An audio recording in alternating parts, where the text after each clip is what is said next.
मज़मून physics class 10 बाब 15 सबक 8 मज़ामत या रुकावट रेजिस्टेंस। अस्सलाम वालेकुम प्यारा ॿारो, सिंध ऑनलाइन स्कूल में भलीकार आऊं आहियां सनाउल्लाह महर। हिन वीडियो में जेको असां अॼु मौज़ू पढ़ंदासीं उहो आहे मज़ामत या रुकावट यानी रेजिस्टेंस।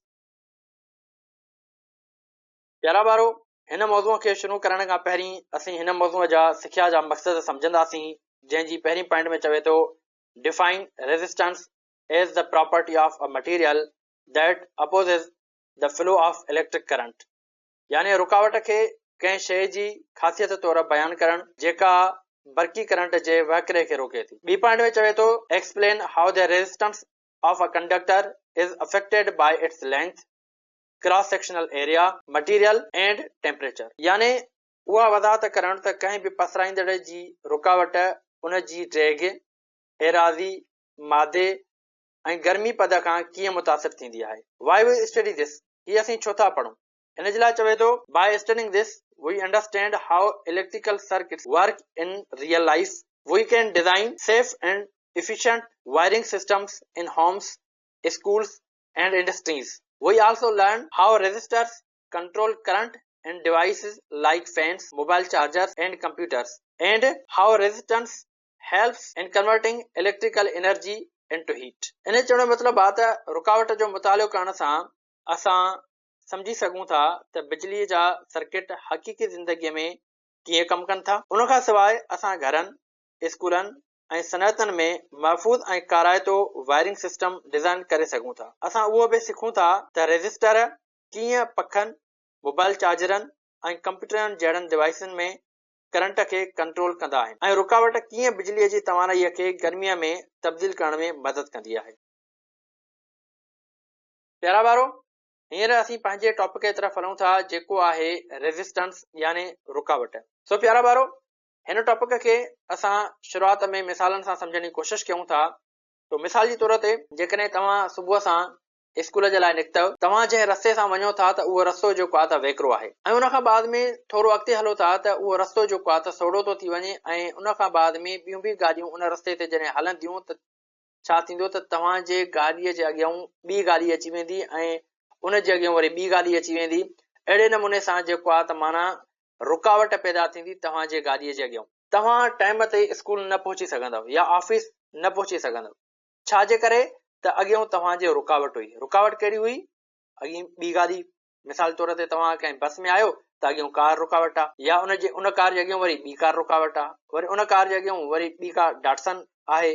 अहिड़े नमूने सां माना गाॾीअ जे अॻियां रुकावट बणिबी। हाणे छा थींदो त हिते जेको आहे त ट्रैफिक थी वेंदी रोड ते।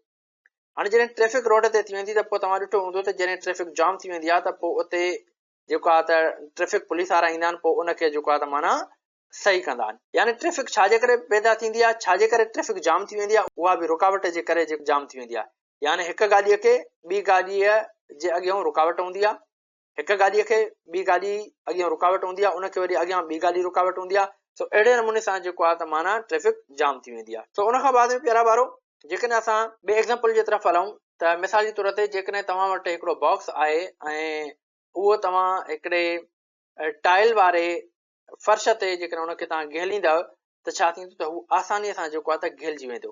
पर जेकॾहिं तव्हां नॉर्मल फर्श ते या मिटीअ ते उन बॉक्स खे घिलींदव त तव्हांखे वधीक फोर्स लॻाइणो पवंदो, थी सघे थो त शायदि उहो घिलजे बि न। हाणे जॾहिं तव्हां इन बॉक्स खे मिटीअ ते घिलींदव त छा थींदो त मिटीअ ते तव्हांखे वधीक ज़ोर लॻाइणो पवंदो एज़ कंपेयर टू फर्श जे। हाणे मिटीअ ते वधीक ज़ोर छो थो लॻाइणो पवे? इन जे करे त मिटीअ जा जेके पार्टिकल्स आहिनि उहे जेको आहे त हिन बॉक्स खे रोकींदा, इन में रुकावट पैदा कंदा। हाणे जॾहिं ॿिनि सरफेस जे विच में का रुकावट पैदा थींदी आहे त यानी उहे हिक ॿिए जे मोशन खे रोकींदा आहिनि त असां उनखे चवंदा आहियूं वरी फ्रिक्शन।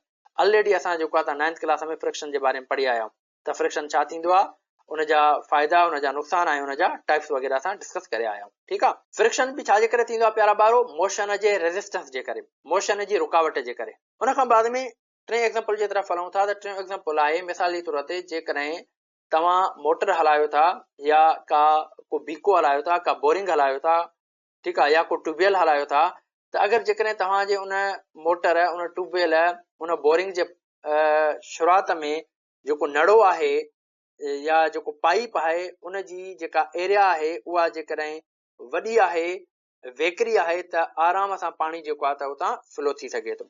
पाणीअ में प्रेशर घटि हूंदो, आसानीअ सां पाणी हिकु जॻह तां ॿी जॻह ते फ्लो थी वेंदो।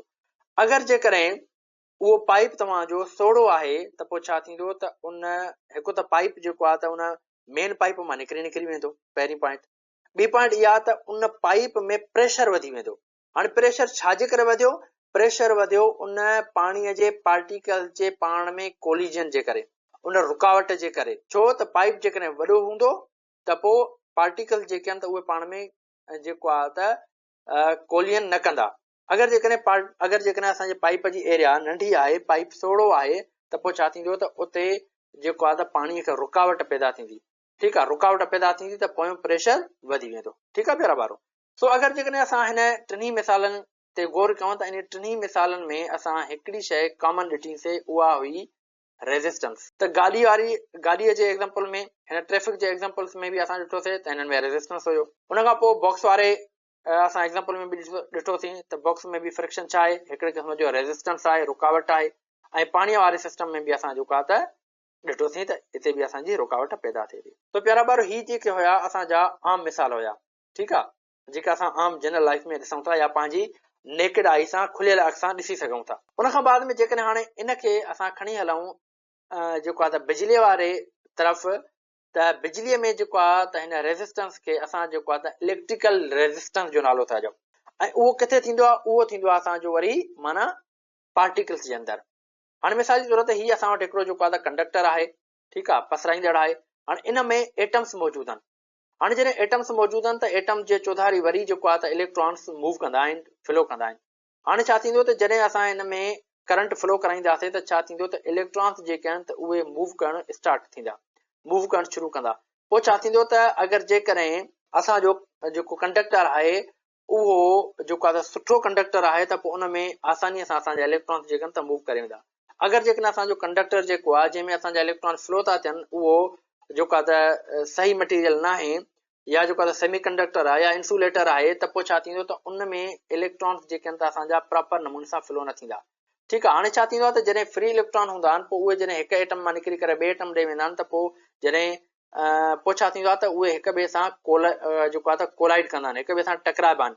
ठीकु आहे। उन टकराइण जे करे उन इलेक्ट्रॉन जी जेका स्पीड आहे उन ते फ़र्क़ु पवंदो आहे। हाणे जॾहिं इलेक्ट्रॉन जी स्पीड ते उन टकराइजण जे करे फ़र्क़ु पवंदो, पोइ छा थींदो त पोइ हिते जेको आहे त असां वटि रुकावट पैदा थींदी उन इलेक्ट्रॉन जे फ्लो में। ठीकु आहे। हाणे इन इलेक्ट्रॉन जे फ्लो में जेका इहा रुकावट पैदा थी थिए त इनखे असां चवंदासीं वरी हिते इलेक्ट्रिकल रेज़िस्टेंस। ठीकु आहे। तो प्यारा ॿारो, या असां हिनखे हिन तरीक़े सां जेको आहे त सम्झी सघूं था, जीअं तव्हां हिन जेको आहे त फिगर में ॾिसी सघो था त ही जेको आहे त ही असांजो कंडक्टर आहे ऐं उन खां पोइ ही जेको आहे त असांजो इलेक्ट्रॉन आहे। ठीकु आहे। ऐं ही जेका आहे त वोल्टेज आहे ऐं ही जेको आहे त माना रेज़िस्टेंस आहे। ठीकु आहे। हाणे वोल्टेज छा कंदी आहे? इलेक्ट्रॉन खे फोर्स कंदी आहे, करंट खे फोर्स कंदी आहे वहण जे लाइ, गुज़रण जे लाइ। पर रेज़िस्टेंस छा कंदो आहे? वरी रेज़िस्टेंस जेको आहे त उहो हिन फ्लो खे रोकण जी कोशिशि कंदो आहे। पोइ फ्लो खे रोकण जे लाइ जेको आहे त माना मुख़्तलिफ़ तरीक़ा थी सघनि था, या मुख़्तलिफ़ शयूं आहिनि जेके उन फ्लो ते इफेक्ट कंदियूं आहिनि। पोइ इन्हनि खे जेको आहे त अॻे स्लाइड में असां डिस्कस कंदासीं त उहे कहिड़ियूं कहिड़ियूं शयूं आहिनि। ठीकु आहे। सो प्यारा ॿारो, हाणे जेकॾहिं असां रेज़िस्टेंस जी ॻाल्हि कयूं त रेज़िस्टेंस खे असां कहिड़े नमूने सां डिफाइन करे सघूं था। सो इन जे लाइ असां हीअं चई सघूं था त चवे थो, resistance is the characteristic of a material or a conductor that opposes the flow of current. यानी रुकावट कंहिं मादे या पसराईंदड़ जी उहा ख़ासियत आहे जेका बिजलीअ जे वाकुरे खे रोकींदी आहे। हींअर जेकॾहिं असां इलेक्ट्रिकल रेज़िस्टेंस जी ॻाल्हि कयूं, यानी इन जी असां डेफिनेशन खे ॾिसूं जेका असांजे बुक में लिखियल आहे, त उहा असां कहिड़े नमूने सां सम्झी सघूं था। उन जे लाइ चवे थो त electrical resistance is the ratio of the voltage applied to the current flowing through a conductor. यानी बरक़ी रुकावट उहा निस्बत आहे जेका ॾिनल वोल्टेज ऐं कंडक्टर मां गुज़रंदड़ करंट जे विच में हूंदी आहे। हाणे इहो रेशियो असां किथां कढंदासीं?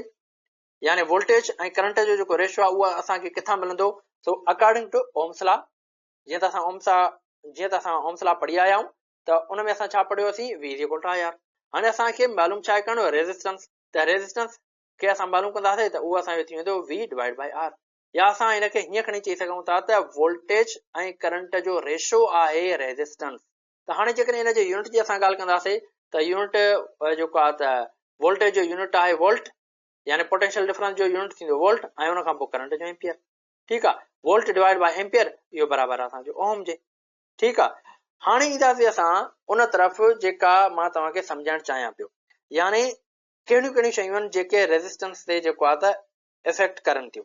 ठीकु आहे, हाणे असां पढ़ंदासीं उनजा फैक्टर्स, त कहिड़ा कहिड़ा फैक्टर आहिनि जेके रेज़िस्टेंस ते इफेक्ट करनि था। ठीकु आहे, इन जे लाइ चवे थो त electrical resistance is the directly proportional to the length of the conductor and inversely proportional to the cross sectional area। यानी जेको रेज़िस्टेंस आहे प्यारा ॿारो उहो डायरेक्ट तालुक रखे थो कंहिंसां कंडक्टर जी लेंथ सां, ऐं उन खां बाद में उबतो तालुक रखे थो, उबती निस्बत रखे थो कंहिंसां उन कंडक्टर जी एरिया सां। हाणे जीअं त तव्हां हिन फार्मूले में ॾिसी सघो था त रेज़िस्टेंस जेको आहे उहो डायरेक्टली प्रोपोर्शनल कंहिंसां आहे, लेंथ सां, कंडक्टर जी लेंथ सां। यानी कंहिं बि कंडक्टर जी, कंहिं बि वायर जी, कंहिं बि शइ जी जेकॾहिं लेंथ वधीक हूंदी त उन में रेज़िस्टेंस वधीक हूंदो। अगरि जेकॾहिं उन कंडक्टर जी लेंथ घटि आहे त रेज़िस्टेंस घटि हूंदो। ठीकु आहे, ऐं उन खां बाद में जेकॾहिं एरिया जी ॻाल्हि कंदासीं त रेज़िस्टेंस जेको आहे उहो एरिया सां इनवर्सली प्रोपोर्शनल। ठीकु आहे, ठीकु आहे, जेकॾहिं एरिया वधीक हूंदी त रेज़िस्टेंस घटि हूंदो, अगरि एरिया नंढी आहे त रेज़िस्टेंस वधीक आहे। तो अहिड़े नमूने सां उन खां पोइ हीअ जेका निशानी ॾिसो था प्यारा ॿारो, हिनखे चइबो आहे रो, RHO, रो।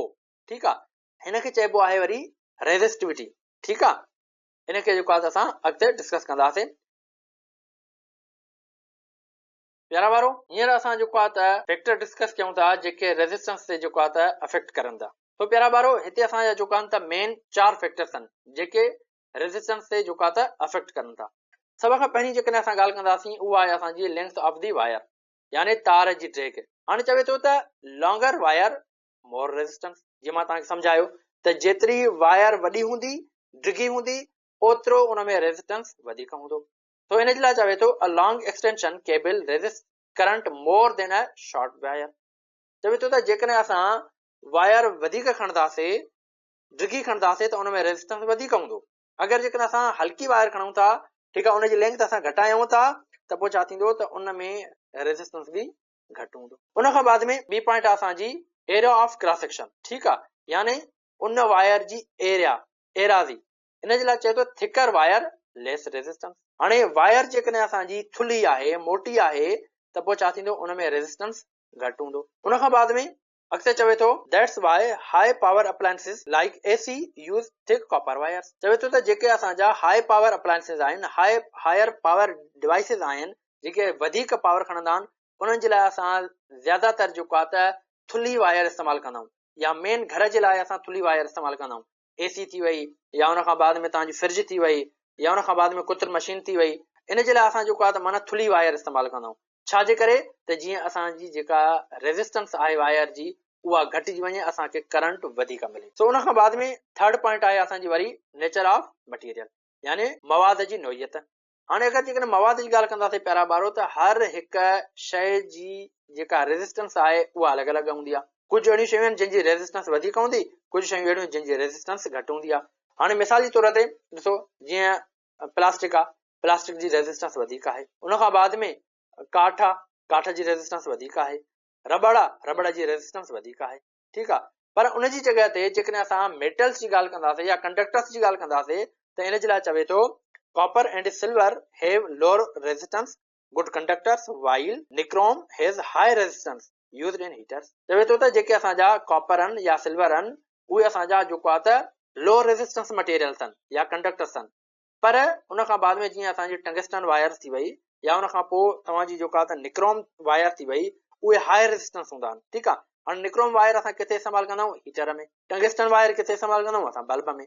उहे असांजो उहे जेके मटीरियल्स आहिनि, उहे जेके वायर्स आहिनि असां जूं, उहे हाई रेज़िस्टेंस आहिनि। उते असांखे बाहि न खपे, उते असांखे सिर्फ़ु हीट खपे।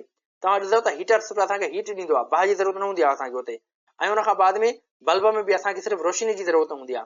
ठीकु आहे, पोइ उन में उन जेको आहे त वायर जे करे असांखे जेको आहे त रोशनी मिलंदी आहे। उन खां बाद में जेका लास्ट पॉइंट आहे प्यारा वारो, उहा आहे वरी टेम्परेचर, यानी गर्मी पद। अगरि गर्मी जी ॻाल्हि कंदासीं त इन जे लाइ चवे थो a bulb filament gets hot and glows because its resistance rises with temperature. यानी जेकॾहिं असां बल्ब जी ॻाल्हि कंदासीं प्यारा ॿारो त बल्ब जी जेका फिलेमेंट हूंदी आहे, जेका हुनजी वायर हूंदी आहे, जेका ॿरंदी आहे, ठीकु आहे, उहा गरम थींदी ऐं ॿरंदी, रोशन थींदी। ऐं उहा रोशन छाजे करे थींदी? छो त उनजी जेका रेज़िस्टेंस आहे उहा इंक्रीज़ थींदी कंहिं सां? टेम्परेचर सां। जीअं टेम्परेचर वधंदो वेंदो उनजी रेज़िस्टेंस इंक्रीज़ थींदी वेंदी। ठीकु आहे, यानी ही जेके असांजा 4 फैक्टर्स आहिनि इहे असांजा जेके आहिनि रेज़िस्टेंस ते जेको आहे त अफेक्ट करनि था। हाणे उन खां बाद में जेकॾहिं असां हाणे रेज़िस्टेंस जे यूज़ जी ॻाल्हि कयूं, ठीकु आहे, त उहो रेज़िस्टेंस जो यूज़ असांजो किथे थींदो आहे? हाणे रेज़िस्टेंस जो जेको यूज़ आहे प्यारा ॿारो उहो असां पंहिंजी जनरल लाइफ में बि कंदा आहियूं। किथे कंदा आहियूं? उहो असां कंदा आहियूं जेको आहे त टीवी में। मिसाल टीवीअ जो जेको आवाज़ु आहे उनजी चाल जे थ्रू असां आवाज़ु घटि वधायोसीं, घटि कयोसीं या वधायोसीं, ठीकु आहे। उन खां बाद में जेकॾहिं असां ॻाल्हि कयूं पखो आहे, पखे जी जेका चाल हूंदी आहे, उनजी जेका चाल हूंदी आहे उनमें असां कॾहिं पखे जी चाल खे घटाईंदा आहियूं, कॾहिं वधाईंदा आहियूं, ठीकु आहे। त पखो कॾहिं स्लो थींदो आहे, कॾहिं जेको आहे त फास्ट मूव कंदो आहे। इहा जेका पखे जी चाल आहे इहा छा आहे? इहा बि हिकिड़े क़िस्म जी रेज़िस्टेंस आहे। या उन खां बाद में जेकॾहिं टीवीअ जे असां वॉल्यूम जी ॻाल्हि कयूं, वॉल्यूम जी जेका चाल हूंदी आहे टीवीअ जी, उहा बि छा हूंदी आहे? उहा बि जेको आहे त रेज़िस्टेंस हूंदी आहे, ठीकु आहे। उन में छा हूंदो आहे त टीवीअ जी अगरि जेकॾहिं असां ॻाल्हि कयूं प्यारा ॿारो, या असां जेको आहे पखे जी चाल जी ॻाल्हि कयूं, त पखे जी चाल में छा हूंदो आहे? जेकॾहिं असां चाल घटाईंदासीं त छा थींदो? त उन में जेको करंट आहे जेको असांजो मेन सप्लाई खां अचे थो त उहो करंट पखे ॾे जेको आहे त घटि वेंदो, ठीकु आहे। अगरि जेकॾहिं चाल असां वधाईंदासीं त यानी असां छा था कयूं? त करंट खे हलो वधीक था कयूं, त जीअं वधीक जेको आहे त असांजे पखे में वञे ऐं पखो जेको आहे त फास्ट मूव कंदो आहे, ठीकु आहे। सो प्यारा ॿारो, मूंखे उमेद आहे तव्हांखे हीउ जेको टॉपिक आहे उहो सुठे नमूने सां सम्झ में अची वियो हूंदो। तो हिन टॉपिक खे हिते मां ख़तमु थो कयां। इंशाल्लाह नेक्स्ट लेक्चर में वरी असां नए टॉपिक सां गॾु मिलंदासीं। तेसिताईं अल्लाह हाफ़िज़।